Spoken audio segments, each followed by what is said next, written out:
Welcome to this explainer. Okay, let's start with a scenario that I'm guessing you are probably very familiar with.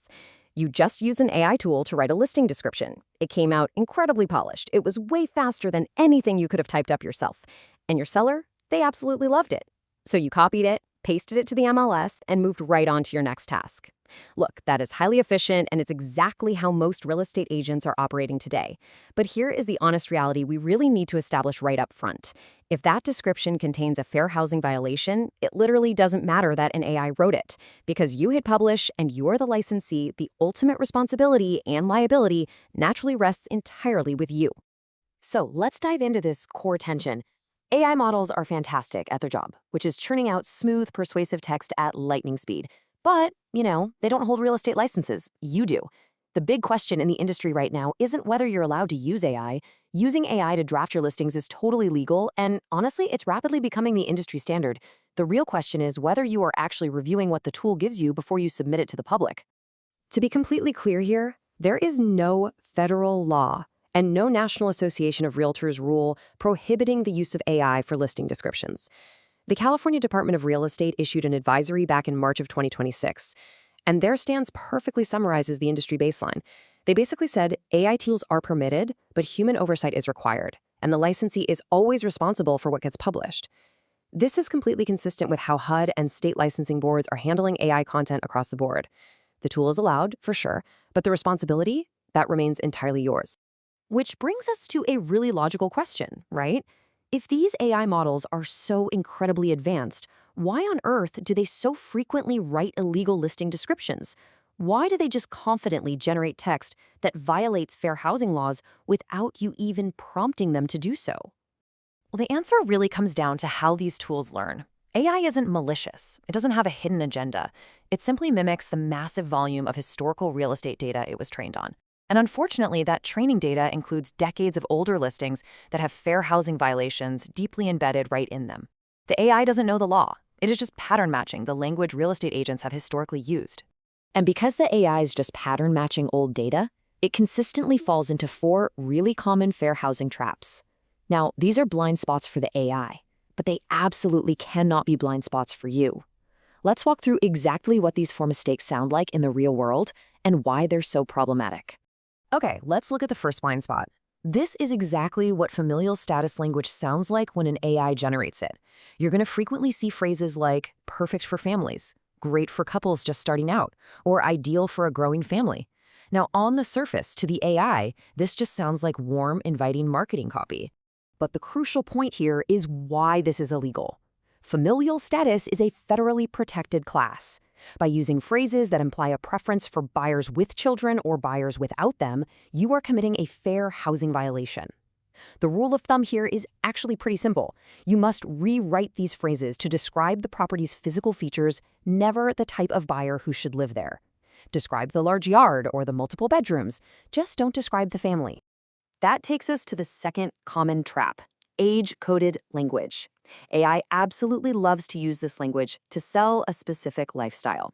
It will readily spit out descriptions like perfect for retirees, a low-maintenance lifestyle for empty nesters, or great for young professionals.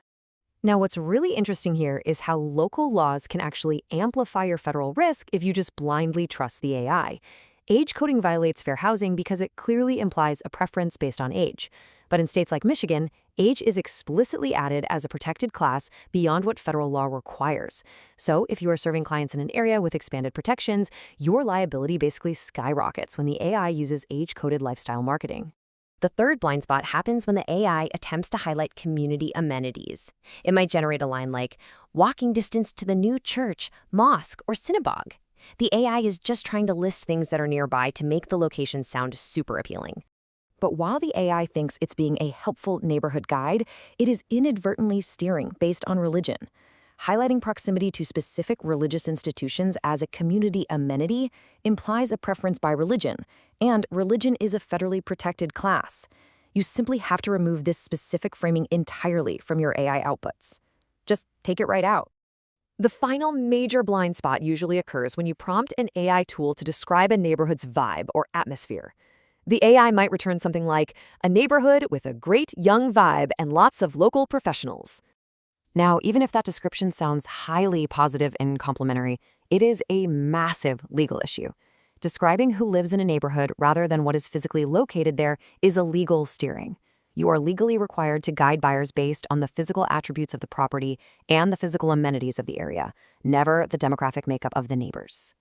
Before we talk about solutions, we really have to briefly mention a separate but related issue, the AI cliche problem. AI reliably leans on a very specific set of overused words, words like stunning, boasts, oasis, charming, and rare find.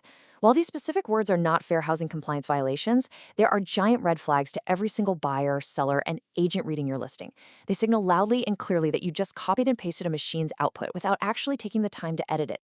So, we know the risks, but we also know AI is an incredible tool for efficiency.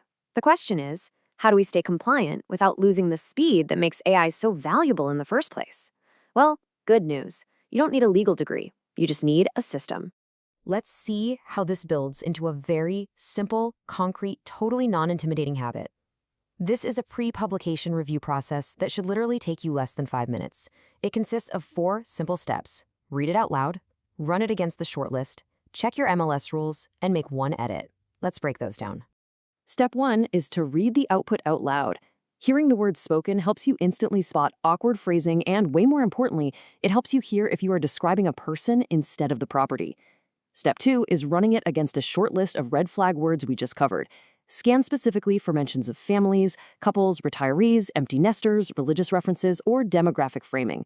If you see them, just delete them and describe the house itself instead. Step 3 is verifying your MLS rules. Some MLS boards now actually require a formal disclosure if AI was used to generate listing content. And these requirements are evolving so fast that what wasn't required 6 months ago might be required today. Finally, step 4, make at least one edit. Changing even one single phrase to match your actual speaking voice creates a documented record of human oversight. If a complaint is ever filed, you can definitively show that a human reviewed and modified the text. Now, I want to briefly touch on photos as a quick sidebar here, because if you're using AI to write text, there's a good chance you might be using it for virtual staging too. The underlying principle is exactly the same. Buyers must know exactly what they are looking at to avoid misrepresentation. Most MLS systems now require you to publish the original unstaged photo alongside the AI staged one, apply a highly visible label like virtually staged right on the image, and include a clear disclosure in the listing remarks. Look, we are talking about all of this today because the stakes are very real. $21,410. That is the starting HUD fine for a first-time fair housing offense, and subsequent violations can exceed $100,000. Not to mention, an MLS suspension can happen immediately while the investigation takes place. I don't share this number to cause panic, really. I share it to prove why establishing that simple 5-minute review habit offers literally the best return on investment in your entire real estate workflow. Ultimately, treating AI output as finished, ready-to-publish work is exactly where the danger lies. The tool writes fast. That is its purpose. But your job, your true value as a licensed real estate professional, is to publish clean. Human oversight is the exact protection your license depends on. I want to leave you with a final thought to reflect on before you draft your next property listing.